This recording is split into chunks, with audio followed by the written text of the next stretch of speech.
जिस दिन तुम्हें यह सच दिखाई दे जाएगा कि तुम्हारा जन्म सिर्फ सांस लेने, इच्छाओं के पीछे भागने और एक दिन चुपचाप मिट्टी में मिल जाने के लिए नहीं हुआ, उसी दिन तुम्हारे भीतर कुछ टूटेगा, एक ऐसा भूकंप जो तुम्हारी हर झूठी सोच को हिला देगा। क्योंकि सबसे बड़ा भ्रम यही है कि मनुष्य पूरी जिंदगी जीता रहता है, लेकिन कभी रुककर ये नहीं पूछता, मैं आया क्यों हूं, कहां से आया हूं और आखिर जाना कहां है। अजीब बात है ना, मनुष्य चांद तक पहुंच गया, समुद्र की गहराइयां नाप ली, आकाश गंगाओं की तस्वीरें खींच ली, लेकिन आज तक खुद को नहीं समझ पाया। तुमने कभी देर रात सबके सो जाने के बाद अचानक ये महसूस किया है कि अंदर कुछ खाली है, सब कुछ ठीक होते हुए भी कुछ मिसिंग है। दिन भर लोगों के बीच रहने के बाद भी अंदर एक अजीब अकेलापन है, और शायद यही खालीपन इस बात का संकेत है कि तुम्हारी आत्मा तुमसे कुछ कहना चाहती है। लेकिन हम क्या करते हैं, उस आवाज को दबा देते हैं, फोन खोल लेते हैं, खुद को बिजी कर लेते हैं, क्योंकि इंसान पूरी दुनिया का सामना कर सकता है पर खुद का नहीं। सुबह उठना, भागना, थकना, सो जाना, धीरे धीरे यही जीवन बन जाता है। फिर एक दिन अचानक भीतर से आवाज आती है, क्या बस इतना ही था? सोचो, इस अनंत ब्रह्मांड में जहां अरबों तारे जल रहे हैं, जहां हर सेकंड कोई तारा जन्म ले रहा है और कोई खत्म हो रहा है, वहां इस पृथ्वी के एक छोटे से कोने में तुम्हारा जन्म क्यों हुआ? क्या यह सिर्फ एक्सीडेंट है? अगर सब कुछ एक्सीडेंट है तो बीज के अंदर वृक्ष बनने की इतनी सटीक चाहत क्यों है? गर्भ में पलता बच्चा किस अदृश्य बुद्धि के अनुसार आकार लेता है और मृत्यु के समय भी? इंसान की आंखों में इतने सवाल क्यों होते हैं? आर्षियों ने कहा था, यह संसार अराजकता नहीं है, यह एक महान नृत्य है और तुम उस नृत्य को देखने नहीं आए, तुम उसका हिस्सा हो। बहुत पुरानी कथा है, जब कुछ भी नहीं था, न समय, न पृथ्वी, न तारे, सिर्फ मौन था, और उस मौन में एक इच्छा पैदा हुई, स्वयं को जानने की इच्छा।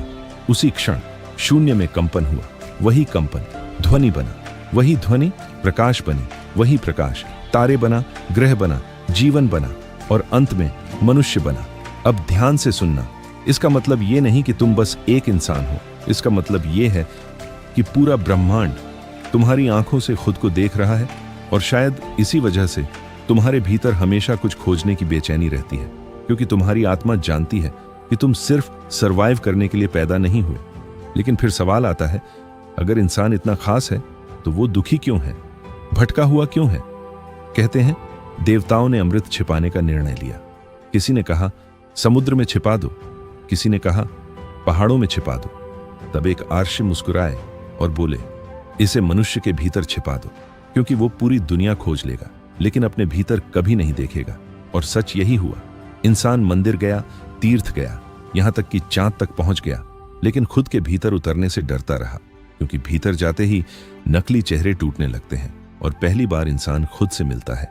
यही कारण है कि ज्यादातर लोग अकेले रहना पसंद नहीं करते। उन्हें साइलेंस से डर लगता है, क्योंकि साइलेंस में तुम्हें अपनी असली हालत दिखाई देती है। बुद्ध के पास सब कुछ था, फिर भी शांति नहीं थी। एक दिन उन्होंने एक बूढ़े आदमी को देखा, एक बीमार इंसान को देखा और एक मृत शरीर को। उस दिन पहली बार उन्हें एहसास हुआ कि जिस चीज को लोग जीवन समझ रहे हैं वो हमेशा रहने वाली नहीं है। यही सवाल उन्हें जंगल ले गया। सालों की तपस्या के बाद जब उन्होंने बोधि वृक्ष के नीचे आंखें खोली तो कहा, मैंने कुछ नया नहीं पाया, बस जो हमेशा से था उसे पहचान लिया। यही मनुष्य जन्म का असली अर्थ है। तुम्हें कुछ बनना नहीं है, तुम्हें सिर्फ याद करना है कि तुम वास्तव में कौन हो। और शायद इसीलिए तुम्हारे जीवन में दुख आते हैं, असफलताएं आती हैं, अकेलापन आता है, क्योंकि जीवन तुम्हें तोड़ नहीं रहा, जगा रहा है।